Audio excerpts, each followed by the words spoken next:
তাদেরকে মিথ্যে মামলা দিয়ে কেন হয়েছে? যা যা বলছেন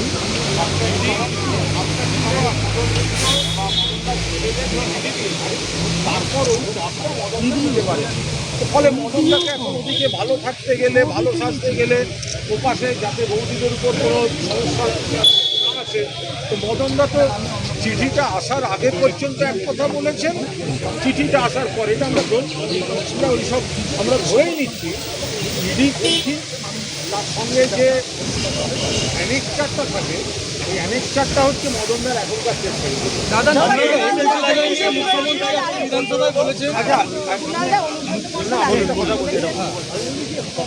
আপনারা মদনদাকে জিজ্ঞাসা করছেন, মদনদা কী বলছে আমার জিজ্ঞেস করছি, খুব ভালো আমি দেবো।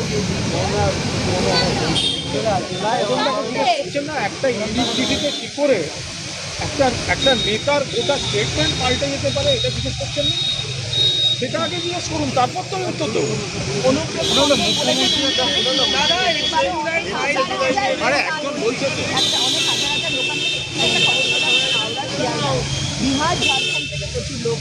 আরে অন্য রাজ্য থেকে, অন্য জায়গা থেকে, আসলে ওখানে যারা করছে অর্থাৎ বিশ্বাসঘাতকদের যে গ্রুপটা করছে, যাদের সঙ্গে শহীদ তর্পণের কোনো সম্পর্ক নেই, এটা তো অন্য রাষ্ট্রশক্তি তারা সামলে দিচ্ছে, ওদের লোক নেই, তৃণমূল কর্মীরা আসছে না। ফলে এখন বিজেপি কর্মীদের বলে বলে পাঠাতে হচ্ছে, আবার বলে দিচ্ছে ওখানে আবার দুম করে জয় শ্রীরাম বলে ফেরো না, ওখানে তো লোক পাঠাচ্ছে বিজেপি, আরও বিজেপির লোকেদের ডেকে ডেকে বোঝে ওখানে যেতে হবে, চাটনদের সবাই যেতে হবে, কারণ লোক হচ্ছে না, হেরে যাচ্ছে, তো বিজেপি থেকে লোক দিতে হবে। আবার বিজেপির লোকদের বলে দিচ্ছে জয় শ্রীরাম মাত চায় না वहाँ पर, वो तो दूसरा सब पकड़ा जाएगा। মুখ্যমন্ত্রী রিপোর্ট বেরোলো, তাতে বলা হচ্ছে যে মমতা বন্দ্যোপাধ্যায় যারা আহত এবং মৃত তাদের টাকা দেওয়ার সুপারিশ থাকলেও দেননি। মুখ্যমন্ত্রী মনে করছেন যে তার যে তহবিল সেখানে দিতে পারে, মানে 25 লক্ষ সুপারিশ থাকলেও মাত্র 2 লাখ করে দেওয়া হয়েছে, এবং আমাদের যে 5 লক্ষের সুপারিশ থাকলে তৎকালীন বিদ্যুৎ মন্ত্রী মনীশ গুপ্তার কথা বলেছে। এটা পুরোটা জানতে হবে, পুরোটা শুনতে হবে। তার কারণ হচ্ছে ঘটনার পর আমরা একমাত্র নেত্রী ভারতবর্ষে গণ আন্দোলনে দেওয়ার পর, গণহত্যার পর মমতা বন্দ্যোপাধ্যায় কবি সুভাষ মুখোপাধ্যায়কে মাথায় রেখে একটা কমিটি করেছিলেন এবং মানুষ সাহায্য করেছিল, ব্যাংক অ্যাকাউন্ট হয়েছিল, এবং শহীদ পরিবারগুলির পাশে মমতা বন্দ্যোপাধ্যায় তখনই আর্থিকভাবে যেমন পাশে থেকেছেন, আবার যখন তিনি সুযোগ পেয়েছেন তাদের পরিবারকে চাকরি দেওয়া ইত্যাদি, সেগুলো মমতা বন্দ্যোপাধ্যায় করেছেন এবং পরবর্তীকালে দফায় দফায় সাহায্য করেছেন। ফলে হঠাৎ একটা রিপোর্টের একটা লাইন দেখে কী সাহায্য করেছেন, কতটা করেছেন, সেটা বোঝার মতো ক্ষমতায় ওরা নেই।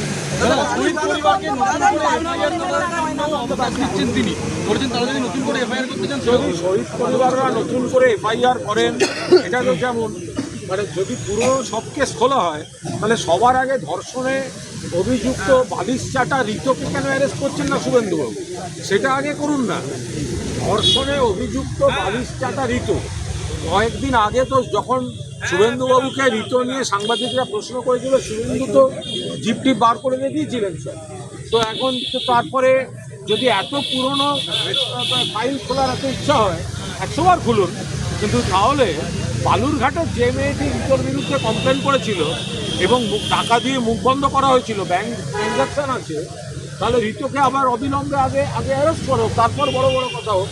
দাদা নয়না বন্দ্যোপাধ্যায় এখানে আসে, মঞ্চ পরিদর্শন আসে, একটা বড় অংশ তারা স্লোগানিং করে, তারা বলেন সুদীপ বন্দ্যোপাধ্যায়কে আমরা ঘৃণা করি, বলতে পারবেন যে উনি সুদীপ বন্দ্যোপাধ্যায় ঘৃণা, তখন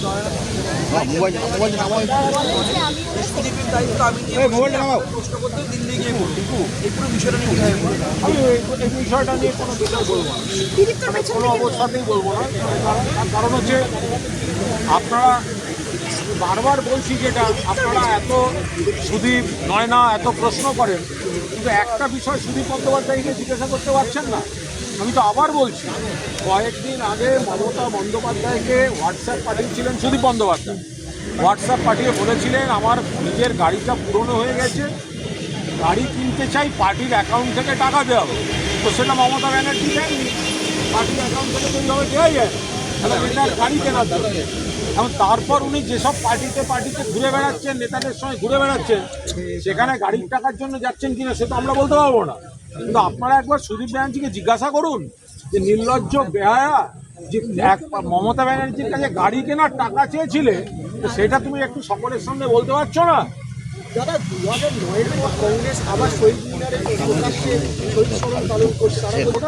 আমরা কংগ্রেসের বিরুদ্ধে এই মুহূর্তে কিছু বলতে চাই না, কিন্তু যারা মাঝে মাঝে জেগে ওঠে, 1993 সালে মমতা বন্দ্যোপাধ্যায় যুব কংগ্রেসের সভানেত্রী, সেই সময় এটা হয়েছিল, ফলে মমতা বন্দ্যোপাধ্যায় পালন করতেন। পরে তৃণমূলের জন্মের পর তৃণমূলের মঞ্চ থেকে পালিত হয়। তো ঘটনার দিন একটা ছবি দেখাতে পারবেন কেউ? একটা সিঙ্গেল পিকচার 21শে জুলাই 1993 ফোন নাম্বার হলো সেন্ড করুন। নিহত এবং আহতদের দেখতে গেছে একজন কংগ্রেস লিডার, একজন সিঙ্গেল ওয়ান। একটা ছবি দেখাতে পারবেন? একজনও আসেনি, কারণ সেই সময় প্রদেশ কংগ্রেস মমতা ব্যানার্জিকে সমর্থন করে। পরের দিন